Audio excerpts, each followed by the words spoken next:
apple tree, and my old mouse went squeak, and my old rooster went cock-a-doodle-doo.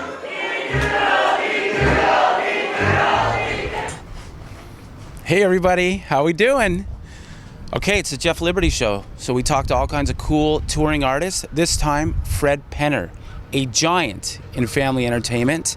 I'm a fan. Little ones are a fan. Everybody's a fan. Everybody's young when it comes to Fred Penner.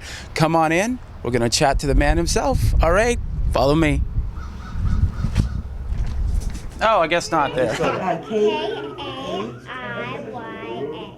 Kaya, and do you have a sister or brother? I'm a sister. What's her name? Willow. And Willow. So I'll put Kaya and Willow. And then I'll put my name down here. All right, so we finally got in. We found a door that was unlocked. And here he is, Fred Penner. There was a long lineup of kids. There was a lovely lineup and some really lovely connections. They were very bright and ready to connect. It's really it's a very special time of the. That's as much a part of the show for me as the performance on the stage. Show, yeah. Yeah. And it's funny because you see a lot of shows, people just leave now.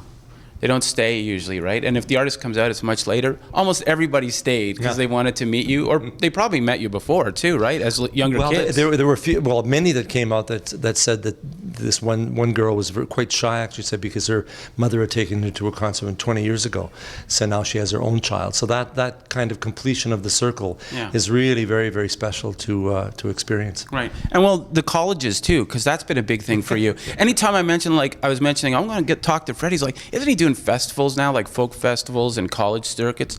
So how did all that stuff come about, like all these years later after the show? Because the audience grew up. Right. You know, I mean, after 13 years of the series, from 85 to 97, that whole generation, as they went through their teens and sort of lost track of me for a while, and then they started to resurface in the university, and I started getting email from them and saying, oh, hi, we were having a visit with some friends and talking about influences in our life, and we talked about you, and I said, well, what are you doing? That's we dialogue. Right, well, what are you doing now? I said, well, we're at university. So, well, talk to your social convener and see if you can get me down there, because Mr. Dressup did that a while ago, and it just started falling into place. And the agency that I work with out of Winnipeg and Toronto, they went to the COCA conference. Yeah, the COCA.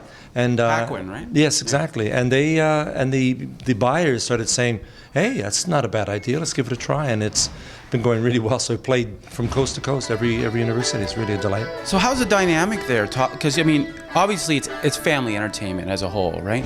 But when you're playing just for, I mean, basically just like you're there like every other folk artist, and you're playing for adults. Yeah.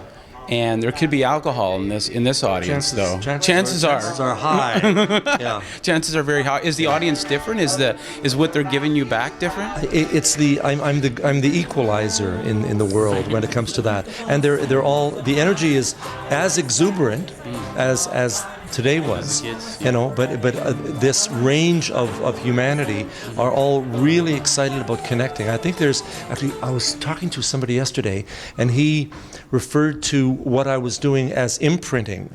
That when he imprinted on me as a child, and it's sort of like a primal therapy in a way, and youthful exuberance, encouraging that. So it's all about connecting with the audience, no matter who the audience is. I do The Cat Came Back, I do Sandwiches, I do probably 3/4 of the songs I did today, you know, with the university audience, and they are anxious to connect. Well, because it's that participation thing doesn't happen so much in anywhere. You know, I mean, you go to a bar, you go to a concert. Generally, it's it's loud, it's energized. You just get into the groove, but it's not. Hey, how are you doing? Nice to see you. Come on along. It's hard to make that connection, together. That personal connection. It's different. Yeah, it's very different. But and you started writing songs or making up songs, I guess, as I read, when you were like 4 years old, right? Well, music was always part of my life. My parents were into the classical, opera, orchestral music, the swing music of the 40s was part of it, the Benny Goodman, Tony, the Dorsey brothers,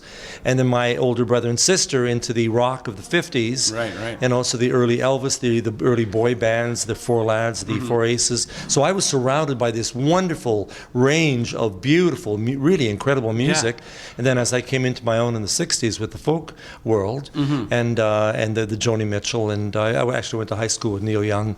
Oh, you did you? So there's all these connections that Yeah. happen, and just playing guitar and then playing with bars with bands in bars and lounges, Yeah.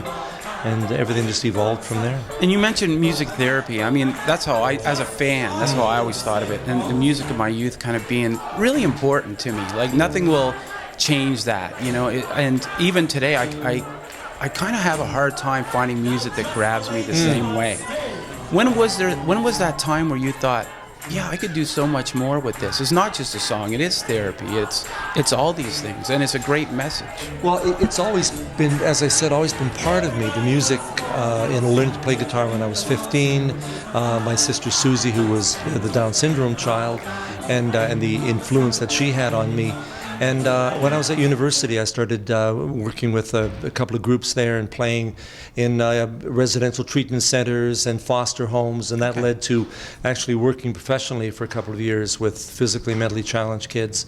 And music just was a natural part of my connection because that's what I do. Yeah. And then you start realizing, I didn't think of it necessarily then as therapeutic necessarily, but then after the fact, people came back to me and said, "Oh, my autistic child really connects with you," or "my Down syndrome child," or it became a much broader and very, very deep connection with special needs world. Right. Yeah. Well, and just everything. I mean, it's just a good thing to know that when you do something, you're also doing good for yourself, but for others too, right? Well, I do it because I feel the value in me. If the audience takes that up, that's their business. Right. Other than that, I can't do anything. I can't leave it to them. I can't say this is very good therapy right now. Oh yes, it's going to take you to do.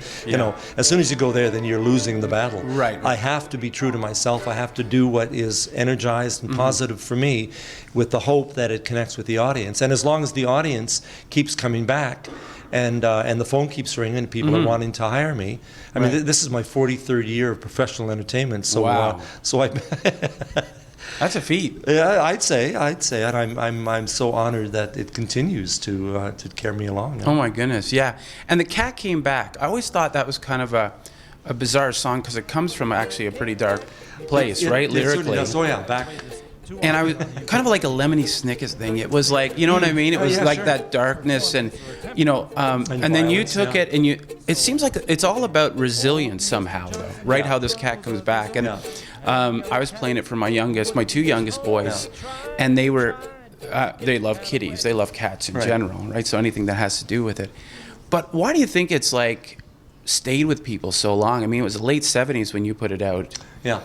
And to this day, it just seems like it's a song that goes on. It's a classic. I mean, 1892 it was written, part of the minstrel shows and the Chautauquas across the northeastern United States. And it has I'm so pleased that it became my signature song because you can play with that. It has magic, it has excitement, it has that amazing build up to what happened. But the cat, so you can draw in a very theatrical way. You can draw the audience into what you're doing. There's always something positive though after. Yeah, but it's like a carnival almost, right? Yeah, it's got that old medicine show type thing too. Yeah, and the original verses were quite violent, very cartoon-like. Yeah. Which you sort of can't do anymore because we've somehow lost our innocence a bit, sadly. But. Yeah, exactly. Well, this is great. I'm glad we got to speak to too. you, and hopefully you keep doing it.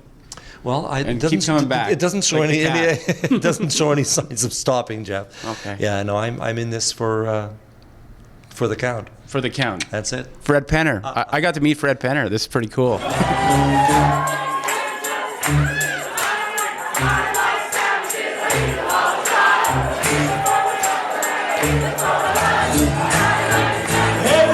wants more now. Something's in the house, which is a fire. I like snappers all the time. I eat them from a supper. I eat them from a lunch. And I had 100 sandwiches.